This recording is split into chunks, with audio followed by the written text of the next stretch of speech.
बचपन से हम सुनते आ रहे हैं कि 33 कोटि देवी देवताओं की हमें उपासना करनी चाहिए।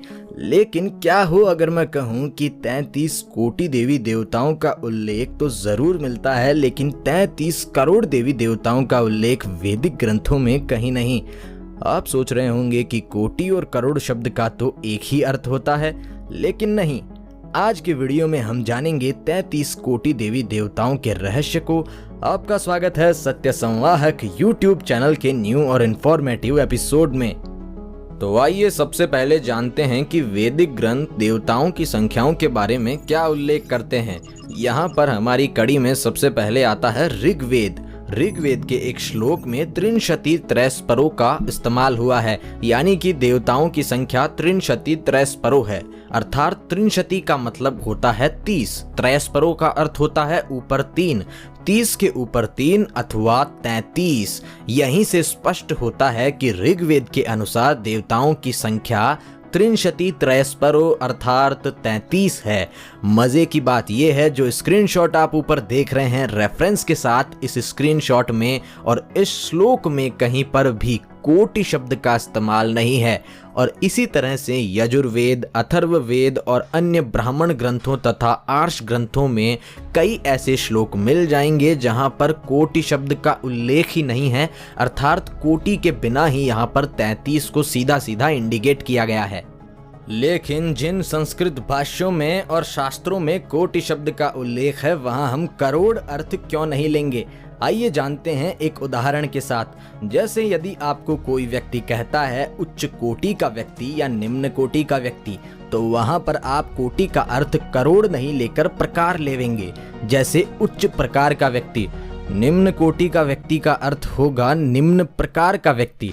उसी प्रकार 33 कोटि के देवता का अर्थ होगा 33 प्रकार के देवता, 33 कैटेगरी के अवयव, जिनमें 8 वसु, 11 रुद्र, 12 आदित्य, प्रजापति और इंद्र शामिल है।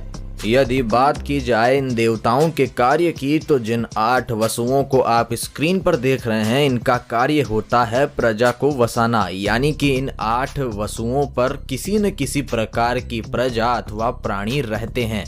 वहीं 11 रुद्र का कार्य होता है शरीर को जीवन प्रदान करना। यदि ये रुद्र बाहर निकल जाएं तो परिवारजनों के लिए रोदन का कार्य करवा देते हैं अथवा मृत्यु को प्राप्त करवा देते हैं किसी शरीर को। इसीलिए इन्हें 11 रुद्र कहा जाता है, जिनमें 5 प्राण, 5 उपप्राण और 1 जीवात्मा शामिल है।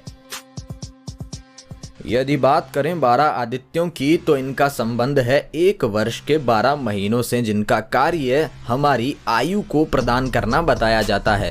लेकिन ये 12 आदित्यों का एक और रूप भी होता है, जो कुछ विशेष प्रकार की तरंगों के रूप में लिया जाता है। यानी कि ये 12 आदित्य जो हैं, इनके नाम पर कुछ विशेष प्रकार की ब्रह्मांड में वाइब्रेशंस भी हो रही है। इन्हीं के नाम पे 12 महीनों के नाम रखे गए हैं, जिनका कार्य मनुष्य को आयु प्रदान करना बताया गया है। अंत में आते हैं प्रजापति और इंद्र, जिनमें क्रमशः प्रजापति का अर्थ होता है यज्ञ, वहीं इंद्र का अर्थ होता है ऊर्जा, यानी कि विद्युत, ऊष्मा, ऊर्जा आदि सभी प्रकार की एनर्जीज प्रदान करने का कार्य इंद्र तत्व अथवा इंद्र देवता का होता है।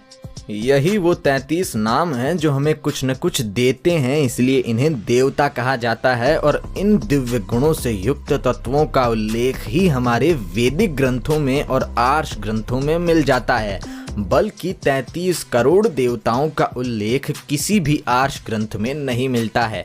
आज की वीडियो में सिर्फ इतना ही। आज आपने जाना 33 देवताओं के वैज्ञानिक स्वरूप को। इसी प्रकार की वीडियोस देखने के लिए सब्सक्राइब कीजिए सत्य संवाहक यूट्यूब चैनल को और बेल आइकन प्रेस कीजिए, ताकि इसी प्रकार के मिथ ब्रस्टर्स एंड ट्रुथ रिवेलर्स वीडियोस आपको मिलते रहें। धन्यवाद।